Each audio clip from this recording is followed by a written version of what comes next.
This is The Clash, where the real world clashes with a true Christian worldview. Join former professional wrestler Chris Whaley, known as the Masked Saint, who is an author, pastor, and teacher that brings his wrestling skills into the squared circle and tackles real-life issues.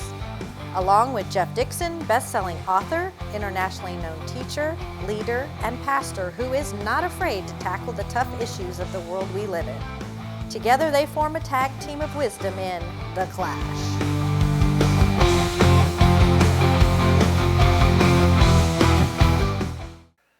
Hi, welcome to The Clash, where we take a Christian worldview and allow it to clash into the culture around us. And hopefully when we're done, we will say something that will encourage, entertain, and maybe equip you just a little bit better to face the world that you live in. I'm Jeff Dixon, and I am sitting next to the one, the only, Saint himself, Chris Whaley. Hey, Chris, how you doing? Man, Jeff, I am hanging in there, man. I'm just, excited about being alive. Yeah, me too. Well, here we are, another week, The Clash. We have a faithful audience has kind of joined us here. Yep. Wait a minute, give them. Okay. So, what should we talk about this week? I think a good subject would be parenting by the book, but without pictures. Okay, I think we can live. Can we do that? I guess the thing that's terrifying about that is the fact that you and I might give parenting advice to somebody who's watching right now. I don't know if they know us well enough to know when we're kidding and when we're not. When we come back from the break, I'll tell you why it's so important. Okay, well, that sounds like good. So, you know the verse, Proverbs 22:6, train up a child the way he should go. And we're going to do our best to help you, as a parent, do that. And if you don't have kids, that's okay. We'll probably say something that will make you smile by the time we're done. And you might have kids. You never know. Hi, I'm Jeff Dixon, one of the hosts of The Clash, and that's where you're used to seeing me. But I'm also the pastor of the church at 434 in Winter Springs here in Central Florida. And we got something really cool that's happening. God is moving among us as a people. We are a church on the move, and we are a home for folks that are trying to touch and change the world. And we have one of the greatest opportunities before us we've ever had. We got space issues. That's right, we're out of space. And we're in the midst of what we're calling a space program. We're not building a building per se, because that would be, too easy to talk about. What we're doing is we're trying to create space so that we can do the ministry that God has created us to do, and the ministry that He's called us to do here in the Central Florida area. The Clash is one of the things that happens as a result of that ministry, and we'd love for you to be a part of it. We'd love for you to pray for us.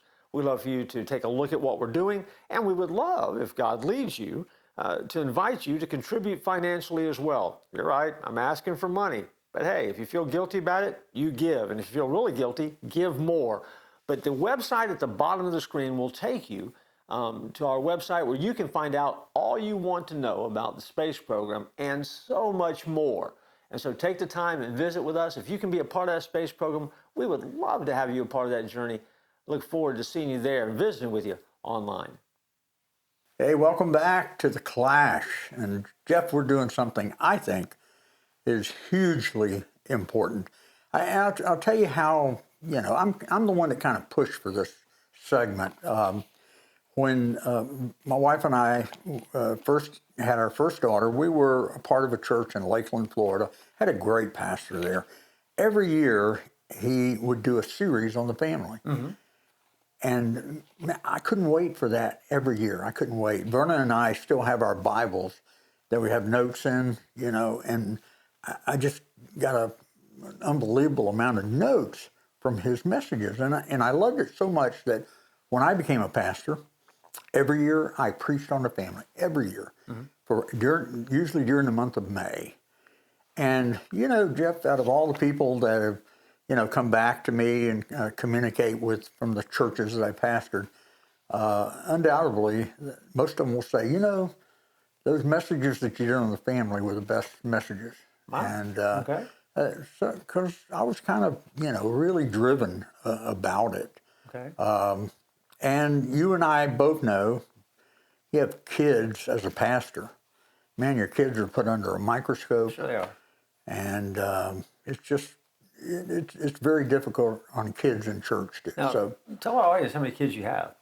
I have two. I have two girls. Okay. You have. I have 3. I have 2 girls and a boy. Yep. And so we know about girls. We know a lot about girls and having a good time with the boy. There was So there you go. always a time in our house when somebody was crying. Really? Always. And you don't know why they're crying, you know. Yeah. But anyway. Well, let's start it off. And this first segment are things that we should do for our children. And I'll start it off. I think, number one, you got to encourage your kids, Jeff. Yeah. And I always try to do that with my girls. I encouraged them in their schoolwork. I encouraged them, whatever they were doing. I just tried to be an encouragement to them because, you know, when they're around other kids and kids say horrible things to each other. And I just think if one thing, we ought to be encouraging our kids. What do you think about it? I agree. I mean, I think that, and it's spiritual, right? Mm-hmm. I mean, I think there's a great need for parents to be able to see the unique design that each of their kids have. I mean, your kids are different, right? Yeah, very different. Yeah, each one of mine, very different. But to be able, as a parent, to encourage them in those differences even, you know, not expecting them to be like the other sibling, you know, that's huge because I think you're setting the groundwork, at least I believe we're setting the groundwork in that moment to help them, be successful in anything that they try to do. Right. I mean, if they're not going to get encouragement at home, Right. where are they going to get it, right? Yeah. So yeah, I think it's a good place to start. What's yours? My first one would simply be, and I'm going to get really hyper spiritual here. Okay. And this probably says more about me than it would you. Pray before reacting. Yeah. Okay. I mean, I think there's a need for parents. Yeah. Sometimes to catch your breath. Yeah. Before you react. I mean, we get in a lot of trouble just when we go from the gut and we react. And kids, by the way, any parent knows this, kids will give you unlimited opportunities to react. Mm-hmm. But silly case in point, white couch, trash it with grape juice. Yep. Pray before you react. Yeah. Did they ruin the couch? Yes. Yeah. Are you hacked? Yes. Should they have had the grape juice on the couch? Yes. Yeah. But those 3 wrongs don't make it right to react like a bonehead. All right. And so sometimes that little extra moment to pray makes 'Cause you a lot better parent. Kids are going to be kids. There's no doubt about it. Yeah. You can't expect them to be perfect. Yes. And kids need their parents, kids believe their parents are perfect for a few years. For a few years. And so we got to model that best we can. You know, when my girls turned 13, Jeff, I took them to the side and I said, hey, I just want to tell you, Mom and Dad are about to become real stupid. And we're going to be stupid until you get to be about 21, 22 years old. And then we'll start getting smart again. And I looked at my oldest one and she was looking and she went, really? She was taking me serious. It won't on be that. long and you'll get this. You'll understand this. Yeah. Yeah. Okay.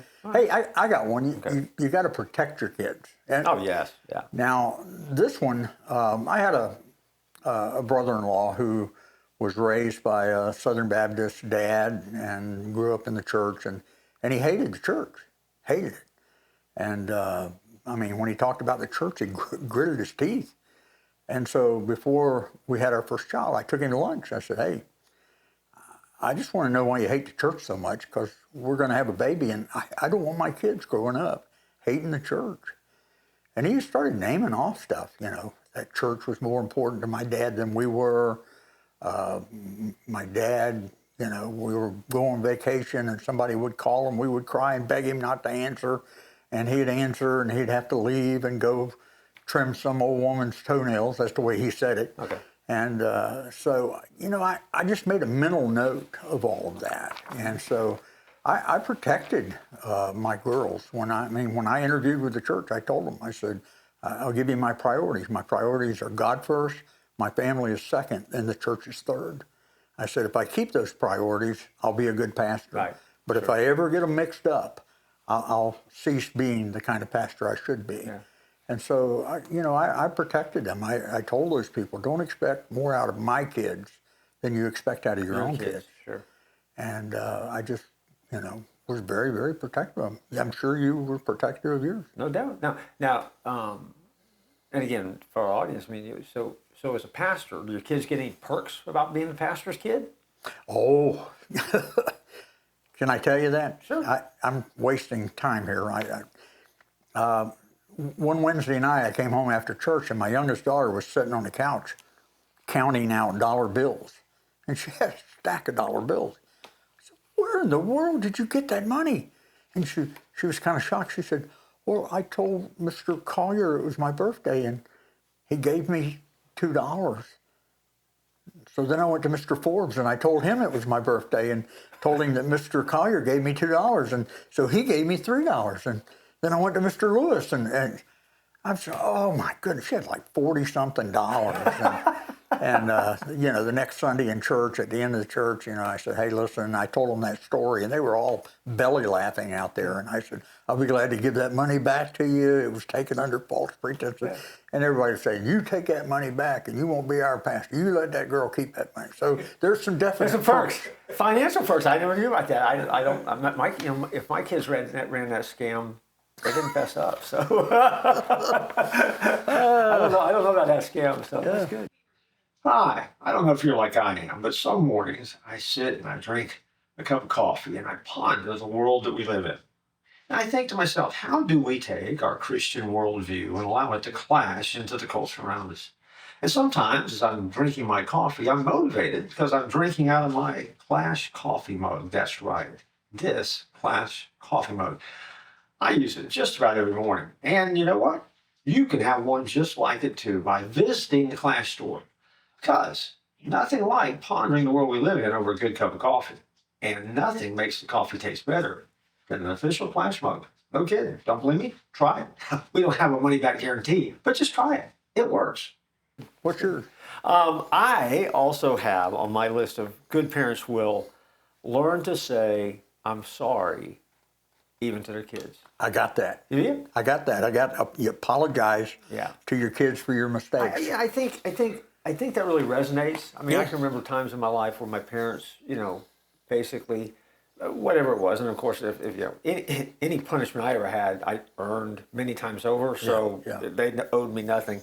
But from time to time, I can remember some moments when, you know, they would say, I'm sorry, you know, and just, you know, it was never made a big deal, but, you know, it wasn't made a big deal, but it had a high impact.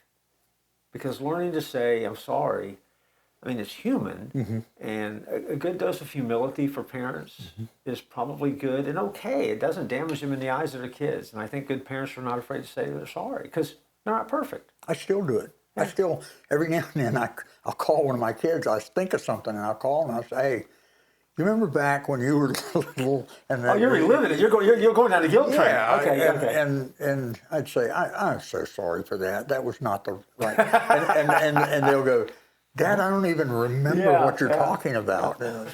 So anyway, well, I've got this one. That you're an example. My dad was a long distance truck driver. He was gone sometimes for a month at a time. And then when he came home, he was usually in a bad mood, and he had to work on his truck and get ready to go out on the next trip. So he didn't spend time with me.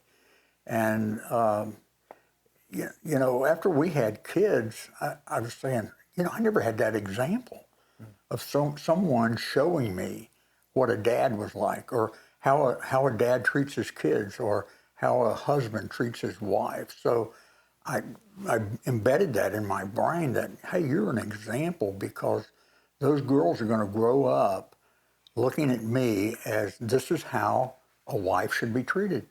This is how a child should be treated when they become parents.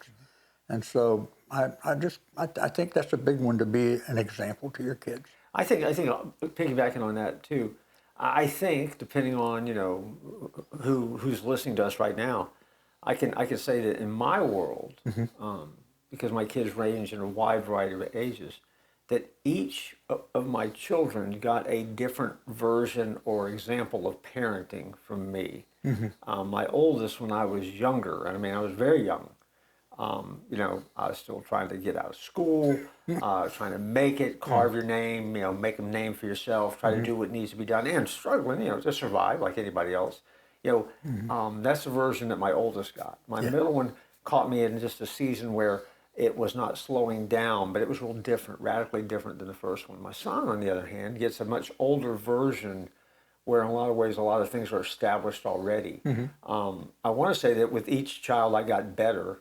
Yeah. You know, that would probably be up to them to decide that and probably argue that among themselves. Yeah. When I'm gone, they probably will. But, you know, but I think, you know, there's a lot of love and empathy from our end for wherever you are in that parenting journey, because again, you know, there are demands and there's pressures. Oh yeah. And so we do have to set an example, and I think setting the example in the midst of that stuff we're dealing with really does matter. Right. Yeah. Absolutely. Yeah.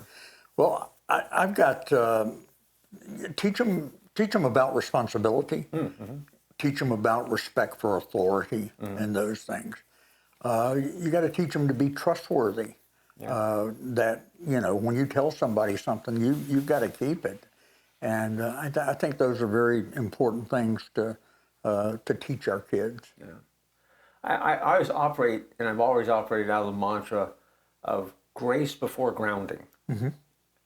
In other words, you know, try to make sure that I make sure I model the grace of God first. Doesn't mean they're not going to get grounded. Doesn't mean that they don't deserve to be grounded. It just means that I'm going to not forget about that and not drop the hammer so quick. Very good.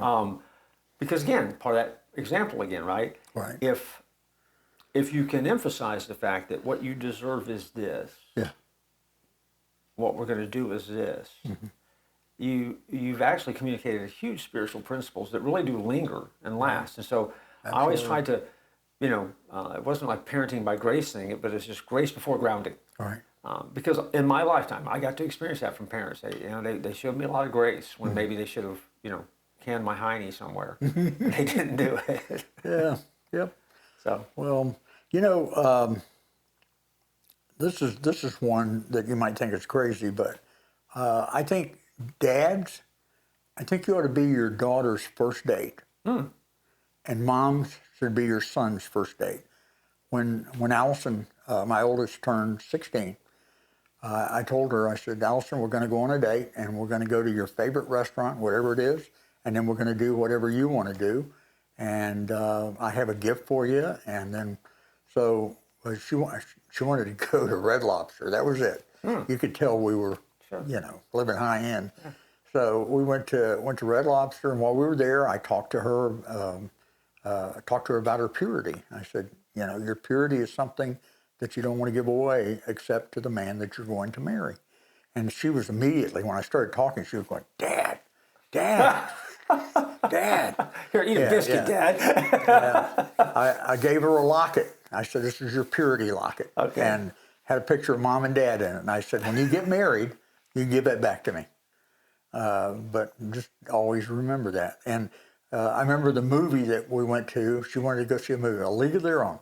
Oh, yeah. We went to see that movie, and we came home.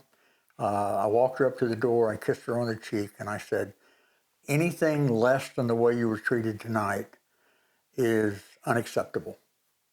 And I said, I just want you to know how you should be treated on a date. And, you know, I did that with both my girls, and it was a high water moment. That's good. Yeah, you're a good dad. Look at you. Yeah. That's awesome. That's Okay. awesome. Well, go ahead. As parents, I think there's a lot of moments that come when, you know, parenting can be heartbreaking because you're struggling. Oh, boy. You know, you watch your kids struggle, whatever. So I think you need to learn to laugh often. You know. Oh, yeah. I mean, because if you don't, sometimes you'll cry. But I think learning to laugh and learning to be able to laugh with your kids, not at your kids, with your kids, really is probably one of those soundtracks that come right out of heaven. Yeah, absolutely. Because I think laughter is one of heaven's soundtracks. But I think learning to laugh and laughter in the home really does go a long way towards setting the tone and attitude of anything else that's going to happen. Knowing you and knowing me, there was a lot of laughter. Had to be. Survival, right? Yeah. Had to be. Yeah. Yep. I got you. Well, you know, you got to teach them so many things, but one thing I think was just another high water for us was every evening we did our family devotion. where, I did a devotion, and then we all prayed. My girls, they learned to pray, and they prayed, Verna prayed, I prayed, and I'd give anything to go back to those days. Yeah. Those are precious, and you ought to be doing that with your kids on a daily basis. Yeah, and one of the things too, and you think about that, because everybody, I mean, you think it's easy when you're a pastor to do that. It's not with your family, because you don't really pastor your family per se. But let me also add it to encouragement, wherever you are, and it may not be as formal as sitting down and doing a devotion thought, but to bring that spiritual moment into the home and making sure that there is that open line of communication, even to have your kids hear you pray for them. Yeah, I think is huge. Yeah, and still a part of our nightly routine at my house. Excellent. Yeah, yep. Good. Well, is it about time to take a break? Well, we probably need to sell some stuff if we can. But we'll be right back after this break. Jeff, do you remember the first Bible verse you memorized? I do. I have sometimes trouble remembering the address of it, but it's John 11:35. Jesus wept. Now, when I was a kid, they were having a contest, and the goal was go home this week and come back and memorize a Bible verse. I'm a practical kid, right? I'm like, okay, what's the shortest verse I can find in the Bible? And sure enough, 2 words, Jesus wept. Fantastic, I'm on it. And so that was the first verse I ever memorized. And other people memorized John 3:16. I mean, and they were doing great stuff. But me, I just kept it simple. But I found out over time, though, that in those 2 words, I have discovered so much about Jesus and the way that he connects to us, the way he feels about us, the way he feels our pain, meets us at our point of need, his compassion and caring. It's really all wrapped up in those 2 words. And so for me, although it's silly, it's also the first verse I ever remember as a kid. Hi, thanks for not leaving during the break because, well, I'm obviously trying to get you to buy something. I really am. If you're anything like me, middle of summer, sometimes it gets really hot. We film here in Florida, it's hot all the time. And every once in a while, you'd like to take a little bit of a break. Get a little Christmas spirit going in your life. If so, I have a suggestion for you. I have written a novella based upon the characters that show up in my novels. It's called Then Christmas Happens. It's available in the exclusive paperback edition, the collectible hardback edition, or if you're lazy like I am and you want someone to read to you, you can also get this book on Audible in about an hour and 10, 15 minutes. Hear it, read it, and get a little Christmas magic happening in your life. To get it, you have to go to Amazon, look up my name, Jeff Dixon, and then let Christmas happen in your life. Hi, we're back, and we are basically writing the guidebook of what good parents do. There you go. Not comprehensive, but just suggestions that have come from learning to do it right, and probably sometimes we really blew it and did it wrong. On my good parent list, things parents should do, I think that we need to celebrate small victories. Oh, yeah. And make big deals of small things, because there's always some big thing that's going to happen out there that you want to celebrate even more, but also some mistake that you're going to have to clamp down on. So, for example, the first time your kid learns to flush, revival has come to the house. I mean, it's a big deal, big doings, right? I mean, for boys, putting up the toilet seat, right? Especially got girls in the house, right? Woo, that is a major win. Now, should you put it back down? Yeah, but the fact that it gets up, that just means the next person in the experience is so going to be radically different, and that's good, right? I mean, that's awesome. And those are little things, but those little things, if you celebrate them, they become ingrained. And they can become big things. And so, don't be afraid to celebrate little things at home. Those are wins. Yeah, that's excellent. I think another thing is you got to, I think inside of our kids, it's born in them, but it's something that needs to be, reestablished, and that is compassion. Having compassion. Yeah, sure. I'll never forget, you're used to it. We do it here at the Church of 434. We have a Christmas store, and we give Christmas to 100 teenagers And every church I pastored, you always had those people that were really in hurting and need. And I remember I wanted to. I said, girls, you're going to go with me. I said, we're going to take a family some food, and we're going to take them some gifts, and you're going to go with me. And we went to a little bitty trailer, and I knocked on the door. This young lady came, and she had already had her nightgown on, and she was pregnant, and you didn't see very much in the house. And she had a Christmas tree, and she'd actually gone out in the yard and just cut down some little bush. It wasn't even close, and had it in her house and had ornaments on it. And my girls saw all this, and we gave them the food, and she cried, and gave her the gifts, and she cried, and we got back in the car, and both my girls were crying too. And that was a big message on compassion. Yeah. And that happened very early, and they're two of the most compassionate young ladies that I know. I think that's a big one. Sure, it's huge, huge. Let me add one to it too. Be consistent. Hey, that's my last one. Well, I don't mean to steal your list, but and I put behind it parentheses. Your maybe later shouldn't be after they graduate from high school. If you say, there needs to be a consistency to what you do. Right. Right. And you need to be aware of what you're saying and what you're doing, and there needs to be, because if you don't, how are the kids ever going to learn, right? Part of our job is to shape and mold. Because see, for me as a parent, I never thought my job was to raise great kids. Mm-hmm. My job is to raise kids that will become godly adults. Right. I love that. That means that along the way, they may not be great kids. They may not be godly kids. Yeah. But my job is not to raise godly kids. Right. I'm trying to get to a godly adult. Right. So that means along the way, finished product. I'm in the process of trying to be consistent with them, helping them become successful. So. I love that. I do. I think we also have to teach them how to learn to love. Mm-hmm. Love is a big thing. And, as they're growing up, they got to find out, what it means for a husband to love a wife and for a dad to love his kids. And that, that's going to be a big part of their life, and make sure that they learn to love in the right way. Sure. Yeah. Which goes to what you were saying there. Let me throw one more in here, and I know we're going to have to wrap up and get on this episode.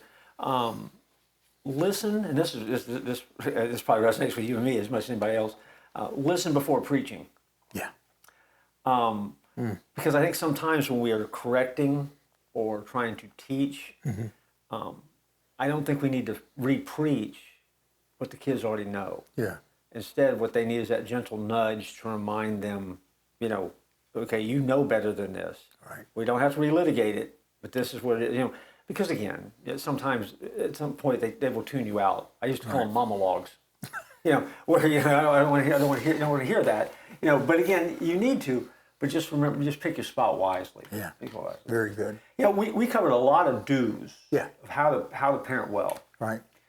I have a feeling that there's a show somewhere in here, looming, waiting on parenting don'ts. I think that's the next one we should do. And maybe we'll have a little fun with that. Yeah. So if you want to be a bad parent, stay tuned. There's another episode coming very soon. What do you need to tell folks before we get out of here? Well, one of the most difficult things in my life, and I'm sure in your life, was being a parent. None of us are perfect. So if you made mistakes, I guarantee you're going to make more. But there's always that desire to learn as a parent, and I hope that we've helped you with some things today. So you go out, make it a blessed day, and don't tap out.